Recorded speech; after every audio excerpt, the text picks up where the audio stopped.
Chapter 6. Pig and Pepper. For a minute or two she stood looking at the house, and wondering what to do next, when suddenly a footman in livery came running out of the wood. She considered him to be a footman because he was in livery.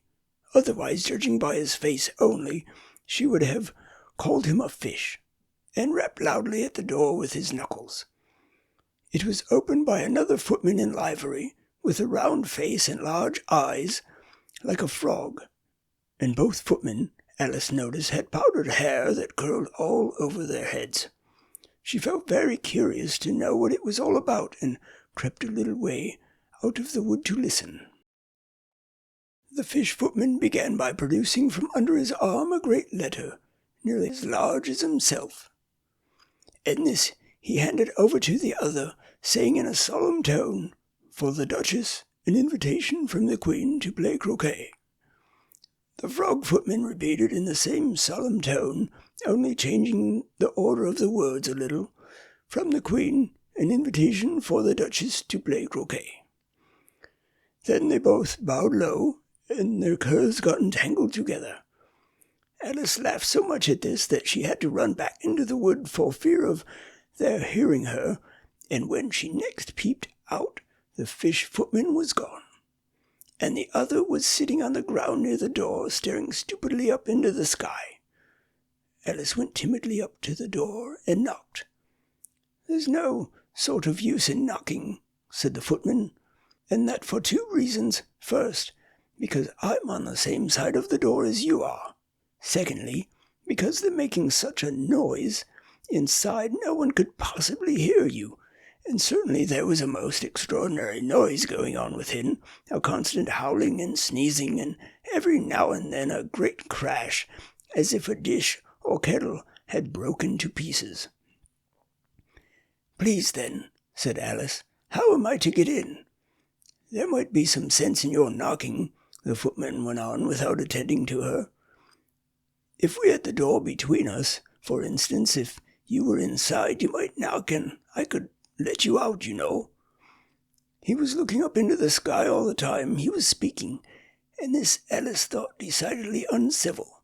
But perhaps he can't help it, she said to herself. His eyes are so nearly at the top of his head, but at any rate he might answer questions.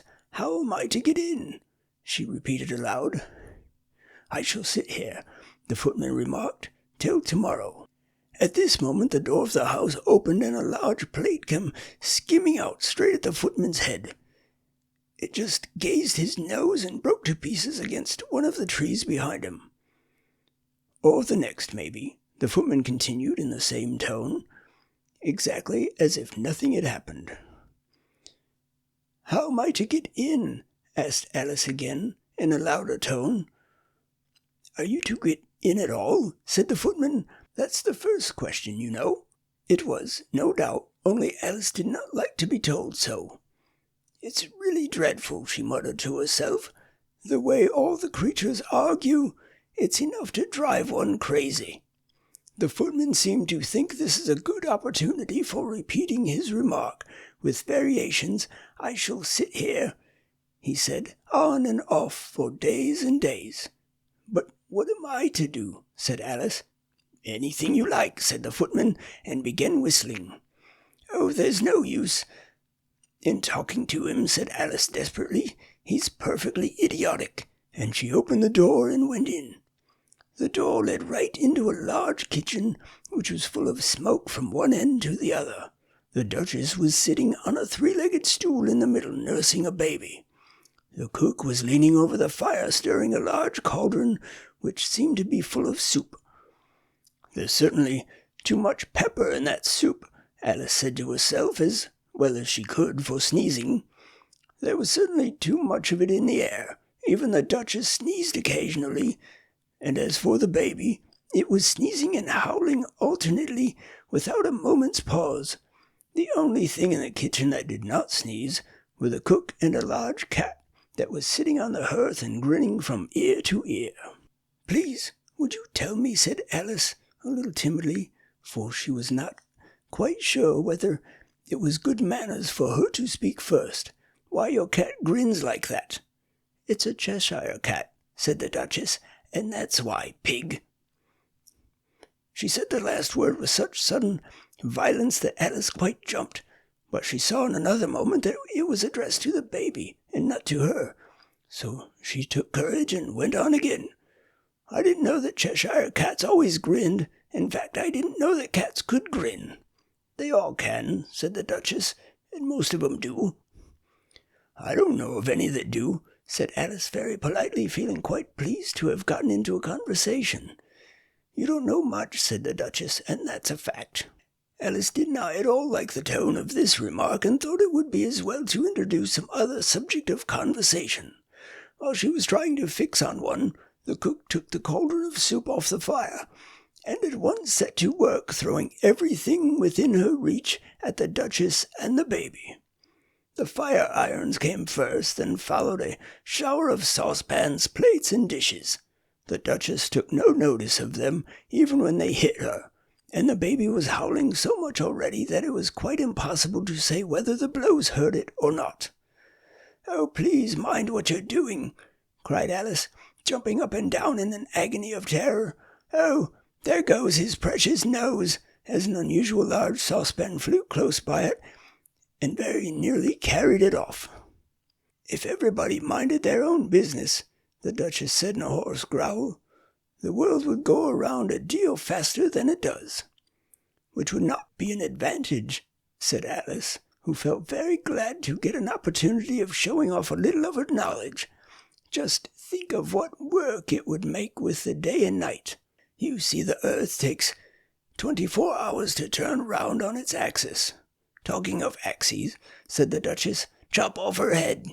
Alice glanced rather anxiously at the cook to see if she meant to take the hint, but the cook was busily stirring the soup and seemed not to be listening. So she went on again.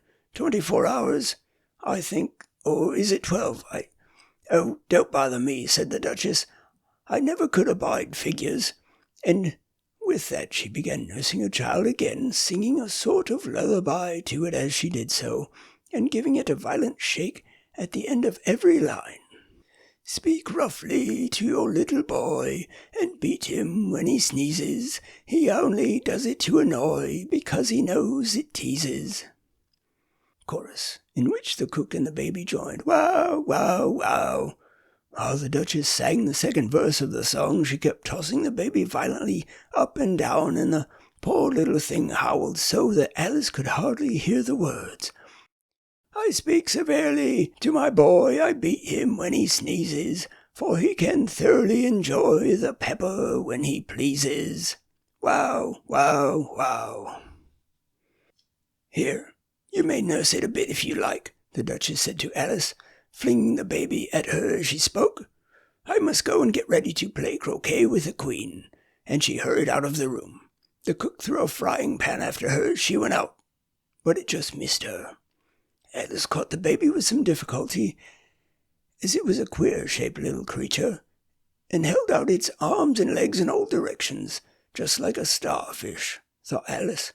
The poor little thing was snorting like a steam engine when she caught it, and kept doubling itself up and straightening itself out again, so that altogether for the first minute or two it was as much as she could do to hold it.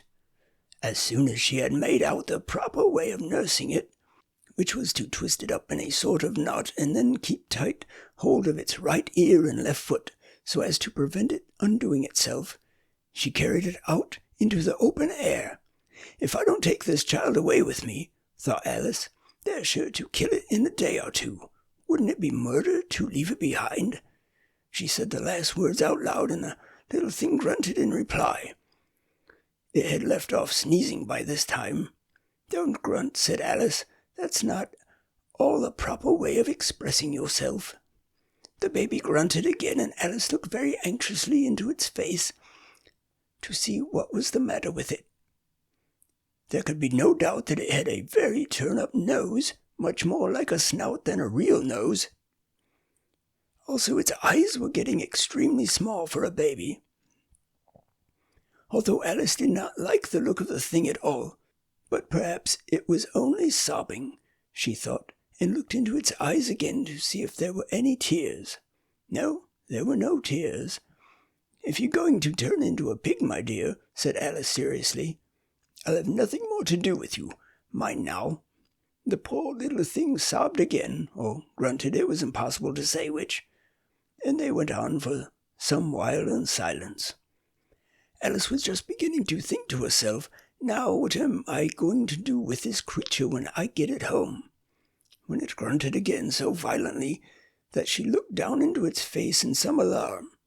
This time there could be no mistake about it. It was neither more nor less than a pig, and she felt that it would be quite absurd for her to carry it any further. So she set the little creature down and felt quite relieved to see it trot away quietly into the wood. If it had grown up, she said to herself, it would have made a dreadfully ugly child. But it makes rather a handsome pig, I think.